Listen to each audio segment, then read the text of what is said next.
বিশারদ শাইখুল হাদিস আল্লামা আজিজুল হক সাহেবের সুযোগ্য সন্তান শাইখুল হাদিস আল্লামা মামুনুল হক, বাংলাদেশ খেলাফত মজলিসের সম্মানিত আমির, মঞ্চে উপবিষ্ট রয়েছেন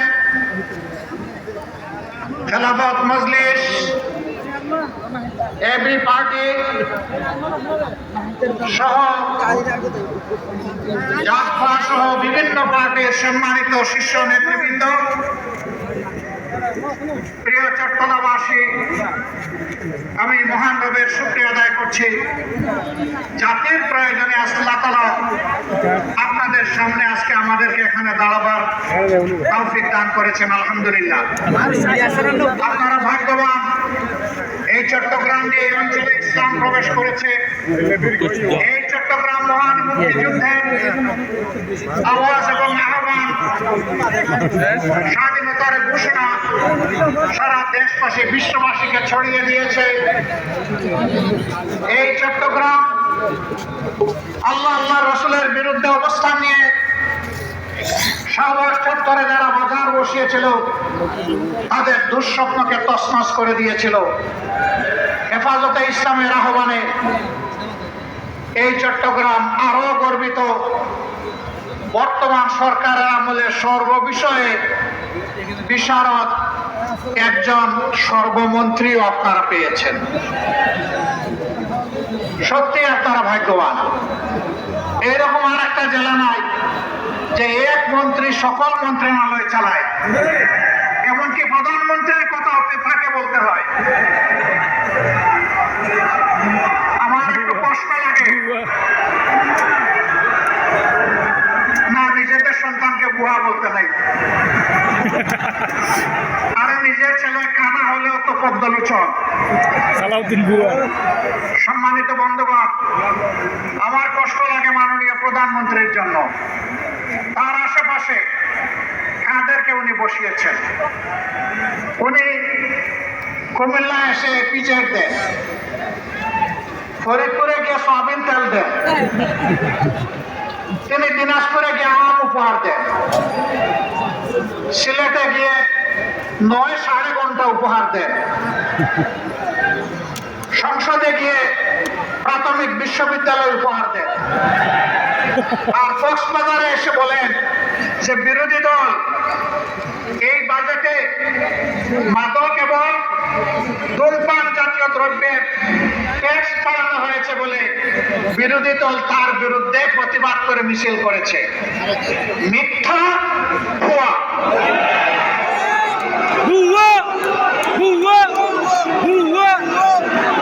বিরোধী দলের কেউ এটা করে নাই। আমার করুণা লাগে।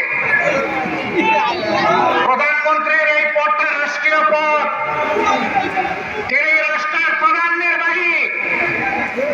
তার দিকে তাকিয়ে বিশ্বের জনগণ বাংলাদেশকে হিসাব করবে। তার মুখ দিয়ে যদি অনবরত এই সমস্ত ভুলভাল কথা বের হতে থাকে, বাংলাদেশ লজ্জিত হবে, ক্ষতিগ্রস্ত হবে। এদেরকে চিহ্নিত করুন। যারা আপনাদেরকে ভুল বুঝাচ্ছে, আপনার সম্মান মানে বাংলাদেশের সম্মান যারা ধ্বংস করছে, এদের ব্যাপারে ব্যবস্থা নিন। নইলে ক্ষতিগ্রস্ত শুধু আপনি হবেন না, গোটা জাতিকে আপনি ক্ষতিগ্রস্ত করবেন। এবারকার বাজেট বিরোধী দল প্রতিক্রিয়া জানাবে, খুবই স্বাভাবিক। এটা গণতন্ত্রের এসেন্স, এটা গণতন্ত্রের সৌন্দর্য। এটা রাগ করার কি আছে? অল্পতে ধৈর্য হারালে 18 কোটি মানুষের দায়িত্ব পালন করবেন কিভাবে? হ্যাঁ, জনগণ সমর্থন দিবে, প্রশংসা করবে। জনগণ যখন দেখবে জন আকাঙ্ক্ষা বাস্তবায়নে আপনি এবং আপনার সরকার আন্তরিক। কিন্তু জনগণ যখন দেখবে 70% মানুষের রায়কে আপনারা অপমান অগ্রাহ্য করছেন, জনগণ বসে বসে আঙ্গুল চুষবে না। রায় দিয়েছে জনগণ, মানতে হবে সরকারকে। যে সরকার জনগণ মানে না, সেই সরকার জনগণের সরকার হতে পারে না। সংসদে তারা বলেন তাদের হিসাব অনুযায়ী বিভিন্ন মেকানিজমে সরকারে গিয়ে এখন বলছেন 51% মানুষ তাদেরকে ভোট দিয়ে সরকার গঠনের সুযোগ দিয়েছে। ভালো কথা, কিন্তু 70% মানুষ যে ভোট দিয়ে বলেছে গণভোটের গণরায় মানতে হবে, সেটা মানছেন না কেন? 51% বুঝতে পারলেন, 70% বুঝতে পারেন না? হ্যাঁ, 9-9.5 ঘন্টা বললে আসলে হিসাব মিলাইতে সমস্যা হবে। হিসাব মিলানোর জন্য ভালো মানুষ পাশে রাখুন, জাতিকে নেতৃত্ব দেওয়ার জন্য, যাদের অন্তরে দেশপ্রেম আছে, মানবতাবোধ আছে, চরিত্র যারা উন্নত, যারা চাঁদাবাজদের ঠাঙ্গিদার নয়, তাদেরকে বসান। একজন কুখ্যাত ব্যাংক ডাকাত, তার গাড়িতে চড়ে যারা রিসিপশন নেবে, তাদের দ্বারা আপনার সরকার বাংলাদেশের জনগণকে কিছু দিতে পারবে না। প্রিয় দেশবাসী, আমরা চেয়েছিলাম জনগণের সকল সমস্যার সমাধান সংসদে হোক, সরকার চায়নি। আমাদেরকে তারা ঠেলে দিয়েছে জনগণের কাতারে। যদি গণভোটের রায় মেনে নেওয়া হতো, আজকের এই বিভাগীয় সমাবেশের প্রয়োজন হতো না, এতগুলো মানুষকে ত্যাগ স্বীকার করে এখানে আসতে হতো না। আপনারাই বাধ্য করেছেন। সংসদে আমরা এই দাবি উত্থাপন করেছিলাম, আলোচনা হয়েছে, আপনারা ফেলে দিয়েছেন, জনগণকে অপমান করেছেন। আমরা সেদিন বলেছিলাম সংসদে কথা বলতে মাননীয় স্পিকারের অনুমতি প্রয়োজন হয়, মাননীয় স্পিকারের রুলিং এর প্রয়োজন হয়। যেহেতু এখানে আমরা সুবিচার পাইনি, আমরা এখন জনগণের সংসদে চলে যাচ্ছি।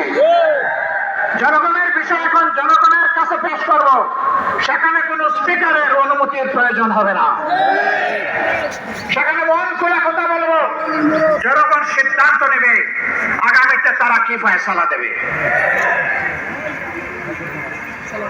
একটা স্বাধীন সার্বভৌম দেশ, সীমান্তে কি হচ্ছে আপনারা জানেন। আমরা নোটিশ দিয়েছি এই বিষয়ে আলোচনা করার জন্য, আমাদের নোটিশ নিয়ে টাল বাহনা করা হচ্ছে। ভয় কিসের? কারে ভয় করেন? কারে খুশি করতে চান? কার হয়ে দেশ পরিচালনা করতে চান? যদি বাংলাদেশের জনগণের সরকার হয়ে থাকে, তাহলে এই ধরনের ইস্যু সংসদে আলোচনা করতে দিতে হবে। আমরা আলোচনা সংসদে করব না উত্তেজনা বৃদ্ধির জন্য, আমরা আলোচনা করব বাংলাদেশের স্বাধীনতা এবং সার্বভৌমত্বকে সুসংহত করার জন্য।